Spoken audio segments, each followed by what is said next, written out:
কিশোরগঞ্জের নিকলীতে ঘোড়া উত্রা নদী থেকে অবৈধভাবে বালু উত্তোলনকে কেন্দ্র করে প্রতিপক্ষের হামলায় কাসুম আলী নামে ৬৫ বছর বয়সী এক বৃদ্ধ নিহত হয়েছেন। এ ঘটনায় গুরুতর আহত হয়েছেন আরও দুজন। নিহত কাসুম আলী স্থানীয় ওয়ার্ড বিএনপির সহসভাপতি ছিলেন। ঘটনাটি ঘিরে এলাকায় চরম উত্তেজনা বিরাজ করছে। শনিবার দিবাগত রাত 12:30টার দিকে কিশোরগঞ্জের নিকলী উপজেলার সাতিরচর বাজার এলাকায় এ ঘটনা ঘটে। নিহত কাসুম আলী উপজেলার সাতিরচর পূর্বপাড়া গ্রামের মনর উদ্দিনের ছেলে। তিনি সাতিরচর ইউনিয়নের ৩ নং ওয়ার্ড বিএনপির সহসভাপতির দায়িত্ব পালন করছিলেন। তিনি স্ত্রী, ৩ ছেলে ও ৩ মেয়ে সহ অসংখ্য স্বজন শুভাকাঙ্ক্ষী রেখে গেছেন। পুলিশ ও স্থানীয় সূত্র জানায়, ছাতিরচর দক্ষিণ পাড়া গ্রামের যুবদল নেতা জুম্মনের নেতৃত্বে একটি চক্র দীর্ঘদিন ধরে গুড়া উত্রা নদী থেকে ডেজার দিয়ে অবৈধভাবে বালু উত্তোলন করে আসছিল বলে অভিযোগ রয়েছে। বিষয়টি নিয়ে স্থানীয়দের সঙ্গে তাদের বিরোধ চলছিল। এলাকার মাঝে এক সপ্তাহ 10 দিন যাবৎ এই বিবাদীগণ যারা একদলভুক্ত এরা অবৈধভাবে নদী থেকে বালু উৎপন্ন করে আমরা জমিও নষ্ট হইতেছে, গ্রাম বাঙ্গার রকম আছে। 3 গ্রামের মানুষ মিল্লা এই সাইড হইলো গরুর জমি আছে, দুলুতুরের জমি আছে, আর পূর্ব সাইড হইলো সাতিরচরের বাড়িঘর আছে, জমি আছে। ওরা আনতে মাটি তোলার পরে 3 গ্রামের মানুষ মিল লাগে আমরা এরা বাধা দিছি, অবৈধভাবে তোমরা বালু করলো। এই কালকা রাত্রে 11টা বাজে দিছি পরে বিভিন্নভাবে যে নৌকা টোকা আছে বিভিন্ন কিছু মাটি নিয়েছি, কিছু মাটি লয়ে গেছে যাওয়ার পরে আমরা সবাই বাজারে আয় পড়ছি। বাজারে আয় বয়ে চাটা খাইতেছি, গরুর লোক পাইছি না রাইছি হেরার পরে আর গেছি আমরা এমন বয়ে চা খাইতেছি, প্রায় আরো 10-15 জন লোকজন আসছি বয়ে চা খাইতেছি।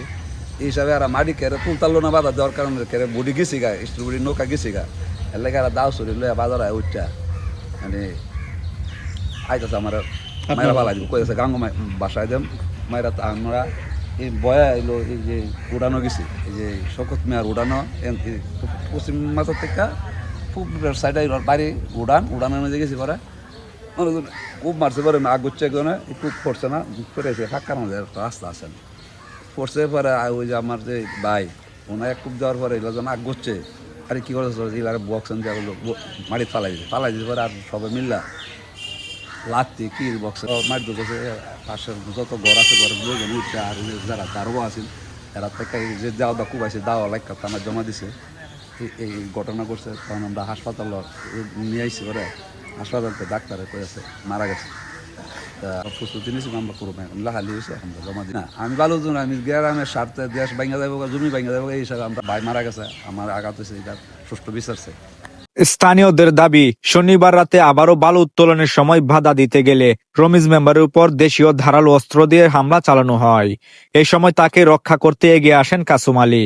তখন হামলাকারীরা তার উপরও এলোপাতাড়ি কুপিয়ে গুরুতর জখম করে।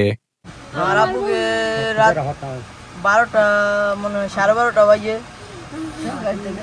বাজারে গেছিল, ওইখানে চা খাওয়া লেগে গেছিল। পরে আমাদের লেম্বর চাষা ওইখানে বসে আসছিল, পরে 2 মিনিটের কিছু লোক আসে হামলা বসে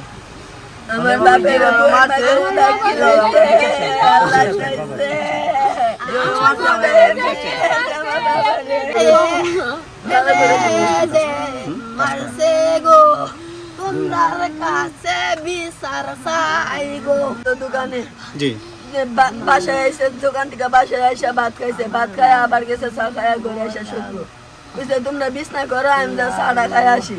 চা খাওয়ার গেছে ওই জায়গায় আমাদের নেম্বর চাষা ছিল, নেম্বর চাষারে মারতে গেছে উনতে আমার বাবার দিকে আমার বাবার বইয়ের মধ্যে কিলাইলো বুঝাইলো এটা লাইলো কিলাইলো। আমি এটা বিচার চাই, এটা বিচার আমি চাই আমার বাবা বাবারে মারে এটা বিচার চাই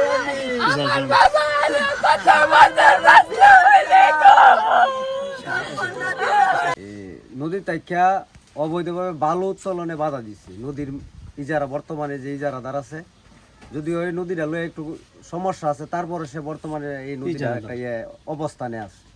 এই হিসাবে সে বাধা দিছে। বাধা দেওয়ার কারণে অতর্কিতভাবে রাত্রে আয়া তারে আমি নিজেও ছিলাম, তার পাশে সে আমার থেকে 10-15 ফিট তফাৎ ছিল, অতর্কিতভাবে হামলা চালাইছে। তার এর সাথে করে 1 হাত তফাৎ এই কাশেম আলী বসা ছিল চেয়ার। তখন সে দৌড় দিয়ে আওয়ার পরে সে পিছনে আইসে তারে সেভ করতে যায়। এ লোক কীভাবে আঘাতপ্রাপ্ত হয়েছে তার যেহেতু চিহ্ন ইয়া নাই জানি না, তারে সেভ করতে যায় সে ঘটনার সাথে সাথে ঘটনাস্থলে সে অজ্ঞান হয়ে পড়া এন হয়ে আমরা দেখছি তার মানে মৃত্যু হার্টবিট কমে গেছে। পরে আমরা হসপিটালে নিয়ে গেছি, হসপিটালে নেওয়ার পরে রাত্রে প্রায় 2টা-2:30টার দিকে তার মৃত ঘোষণা। স্থানীয়রা আহতদের উদ্ধার করে নিকলি উপজেলা স্বাস্থ্য কমপ্লেক্সে নিয়ে গেলে রাত 2:40 দিকে কর্তব্যরত চিকিৎসক ডাক্তার ইফতেখার আলম নাবিল কাসুম আলীকে মৃত ঘোষণা করেন। এ ঘটনায় গুরুতর আহত রমিজ মেম্বার ও হিরুমিয়া চিকিৎসাধীন রয়েছেন। থানা সূত্রে জানা গেছে, নিহতের ছেলে মাইনুদ্দিন বাদী হয়ে একটি হত্যা মামলার প্রস্তুতি নিচ্ছেন।